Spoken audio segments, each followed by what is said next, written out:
एक प्रेस वार्ता की है जिसमें कि बनारस में जो हत्याकांड हुआ था जिसके विरोध में वो बनारस में भी आंदोलन कर रही थी उसका जिक्र किया। उसके साथ साथ में जो सपा के राज्यसभा सांसद हैं लालजी सुमन, उन पर जो हमला हुआ था उसका विरोध किया है। और उसके साथ साथ में सबसे बड़ा अहम जो सवाल है और जो सबसे बड़ा मुद्दा इस समय चल रहा है पूरे देश में, पहलगाम में जो भारतीयों की हत्या करी गई थी, उन्होंने कहा है कि सरकार को मेरा पूरा समर्थन है, सरकार को हम बिना शर्त के अपना समर्थन दे रहे हैं और हम ये कहना चाहते हैं कि जो भी कार्रवाई करे खुले मन से करे, आरम पार की लड़ाई होनी चाहिए। क्योंकि जिस तरीके से भारतीयों की हत्या की गई है हमारे देश के लिए बहुत दुख की बात है और पाकिस्तान को खुल करके एक आरम पार का जवाब देना चाहिए जिससे कि नागरिकों में स्पष्ट हो जाए कि भारतीय जनता पार्टी की सरकार जो है वो देशवासियों के साथ खड़ी है, ना कि राजनीति करती है।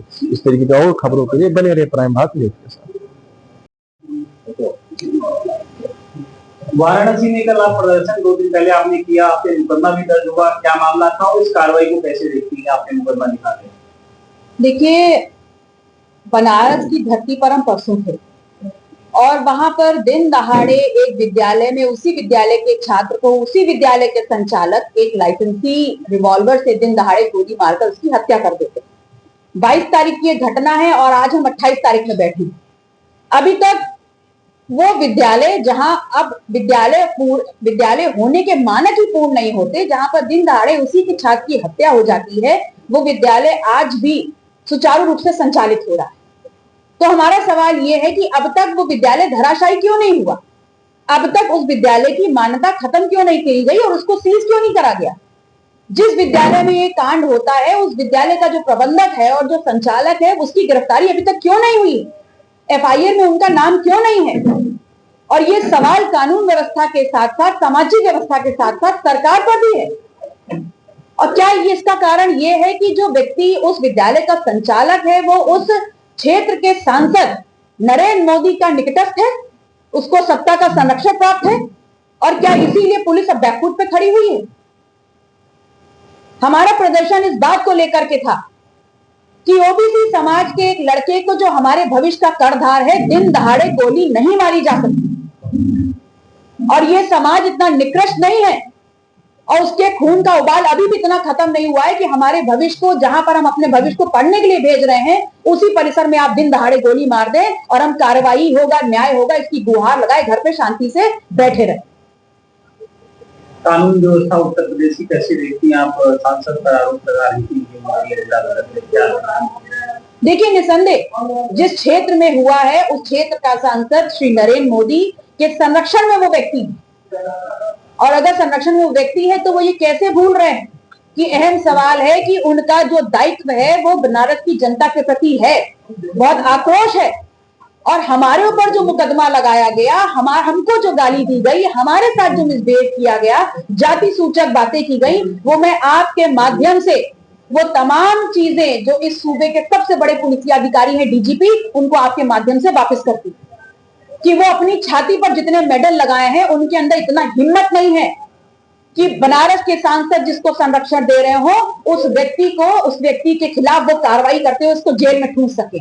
इसलिए जो हमको गालियां दी गई हैं उन गालियों को अपनी छाती पे वो एक तमगे की तरह लगा करके गौरवान्वित होने का काम तो कम से कम कर ही सकते हैं।